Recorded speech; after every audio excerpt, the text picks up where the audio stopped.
ओला dock YouTube channel को subscribe करें और बेल आइकॉन को दबाना मत भूलें। अस्सलाम वालेकुम, मैं हूं डॉक्टर ताहिरा। गर्मियां देखिए अपने उरूज पे हैं और गर्मियों के साथ गर्मियों के मसाइल भी हैं, क्योंकि हम पूरा पूरा दिन बाहर होते हैं, बहुत ज़्यादा पसीना आता है और फिर हमने कपड़े भी ऐसे पहने होते हैं जिनकी वजह से हम बहुत ज़्यादा पसीना आपका जज्ब भी नहीं होता। तो बहुत सारे प्रॉब्लम्स होते हैं आपके अंडर आर्म्स या बगलों में, स्पेशली अंडर आर्म्स के अंदर रैश होना, छोटे छोटे दाने होना और दानों में बाद में पस भर जाना, ये बहुत ही ज़्यादा कॉमन है। लेकिन प्लीज़ हर रैश को या हर दाने को या हर प्रॉब्लम को एक ही मत समझा करें। इसकी बहुत सारी डिफरेंट वजूहात हो सकती हैं।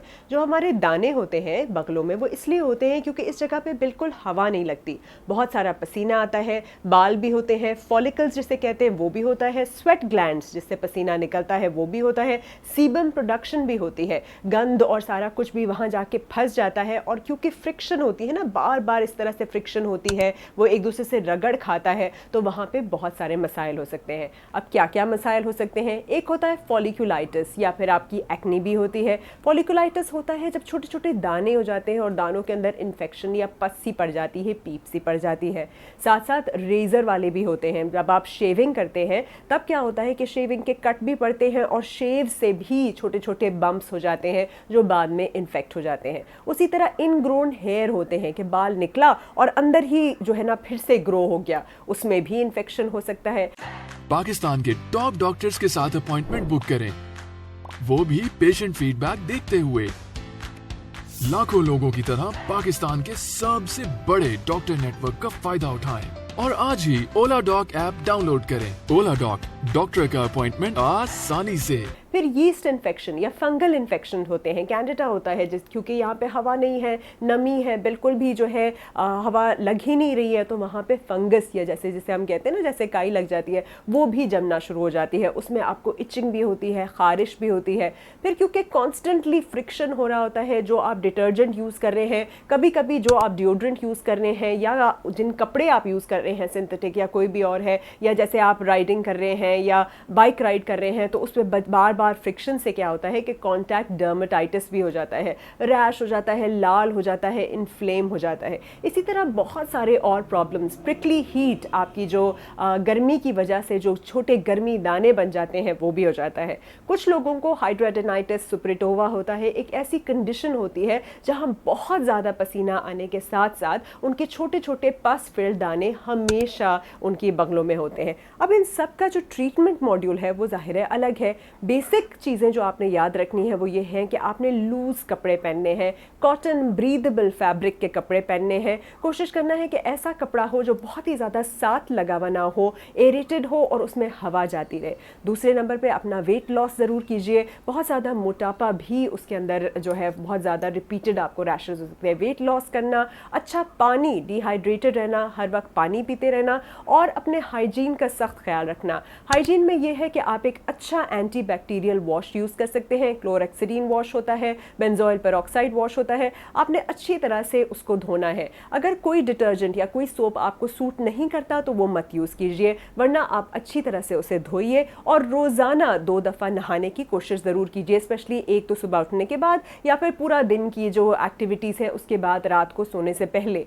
कपड़े जब चूज़ करते हैं तो लाइट ब्रीदेबल फैब्रिक जो है यूज़ कीजिए। जो भी आप एंटीपर्स्पिरेंट या डिओड्रेंट लगाते हैं, देखिए कि वो आपको सूट करता है कि नहीं। एंटीपर्स्पिरेंट या डिओड्रेंट लगाना बिल्कुल बुरी बात नहीं है, उससे आपकी जो मास्क होती है, स्मेल, वो बहुत ठीक है and you can actually use it, there is no problem. कुछ लोग जैसे राख वगैरह भी इस्तेमाल करते हैं, वो भी हेल्प करता है, उसके अंदर उपटन मिला के वो लोग यूज़ कर लेते हैं। अपनी इस जगह को जब आप नहाते हैं ना तो एक्सफोलिएट ज़रूर कीजिए। जो भी स्क्रब या क्लेंजर आप फॉर एग्जाम्पल फेस के लिए यूज़ कर रहे हैं, या जैसे पहले मैंने बताया था नेचुरल स्क्रब्स होते हैं जिसमें कॉफ़ी, शुगर और कोई भी एसेंशियल ऑयल मिला के आप, या फॉर एग्जांपल दही, लेमन और हनी के अंदर शुगर या फिर और बेसन या फिर ओटमील मिला के उसको अच्छा सा स्क्रब करेंगे ना, तो आपकी ये जगह बहुत साफ़ हो जाएगी, स्क्रब हो जाएगी। लेकिन ये इन्फेक्टेड या ऑलरेडी रप्चर्ड स्किन पे नहीं, मैं रेगुलर यूज़ में कह रही हूँ कि एक अच्छा स्क्रब यूज़ कीजिए। और हमेशा एक्सफोलिएशन के जो तरीके हैं, फॉर एग्जाम्पल अगर रेज़र यूज़ करने हैं तो प्रॉपर तरीके से मॉइस्चराइज कीजिए।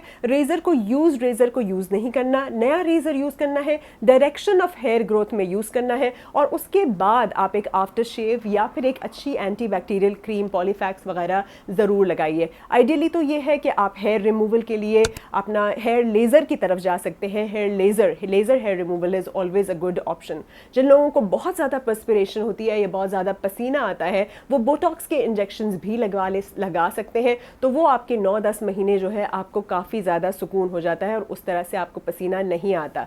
लेकिन आप अगर अपनी डाइट के अंदर बहुत ज़्यादा स्पाइसी फूड नहीं खाते, बहुत ज़्यादा बड़ा गोश्त वगैरह अभी नहीं खाते, दही का इस्तेमाल करते हैं, पुदीने का इस्तेमाल करते हैं, वाटरमेलन तरबूज का इस्तेमाल करते हैं, पानी ज़्यादा पीते हैं, तो काफ़ी हद तक आपकी जो है बेहतरी हो सकती है। अगर स्किन इन्फेक्ट हो गई है तो आप ज़रूर एंटीबैक्टीरियल क्रीम्स जो हैं वो यूज़ कर सकते हैं। एंटीबैक्टीरियल की क्रीम के साथ साथ अगर पस बहुत ज़्यादा है या आपको लग रहा है साथ बुखार हो रहा है या फैल रहा है, तो ज़रूर डॉक्टर के पास जाइए और फिर ओरल एंटीबायोटिक का आपको कोर्स करवाना बहुत ज़रूरी होगा, जिसमें कि आपको एंटीबायोटिक्स दी जाएंगी ताकि आपका ये प्रॉब्लम मज़ीद ना बढ़े, या फिर कभी कभी इंसिजन और ड्रेनेज की भी ज़रूरत पड़ती है।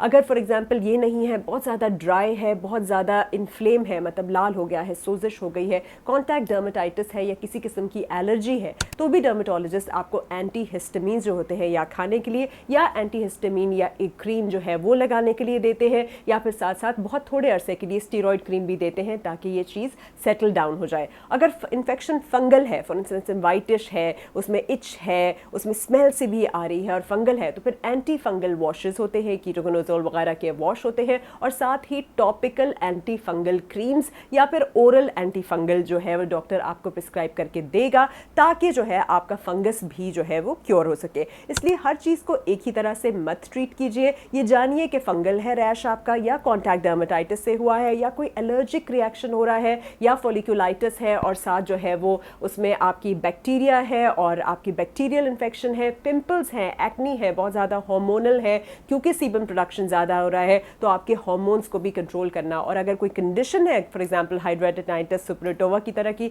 तो फिर उसके लिए डिफरेंट किस्म की ट्रीटमेंट है ऑल टुगेदर। पर ये सब जो है इसको गौर में रखिए और अपनी गुड हाइजीन को मेंटेन कीजिए, उसको अच्छी तरह से धोइए, साफ़ कीजिए, एपिलेशन का खास ख्याल रखिए, जो पॉइंट्स मैंने बोले हैं वो ज़रूर कीजिए, एक्सरसाइज कीजिए और अपने आप को कूल प्लेसेस में रखिए। कोशिश कीजिए कि हॉट ह्यूमिड जगहों पे, फॉर एग्जांपल जिम से बेहतर है कि आप एक अच्छे ठंडे अपनी जगह पे या तो एक्सरसाइज कर लीजिए या खुली फ़िज़ा में कर लीजिए। अगर आप पहन सकते हैं तो टैंक टॉप वगैरह पहन लें, या फिर आप इसको कोशिश कीजिए कि बिल्कुल ब्रीदेबल फैब्रिक जो है आप वो पहने और फ्रिक्शन से जो है दूर रखें, और अच्छा सा स्क्रब यूज़ करें, एंटीबैक्टीरियल वॉश यूज़ करें और साथ एंटीबैक्टीरियल क्रीम यूज़ करेंगे, so you will not have any such problems of rashes और pimples in your under arms again.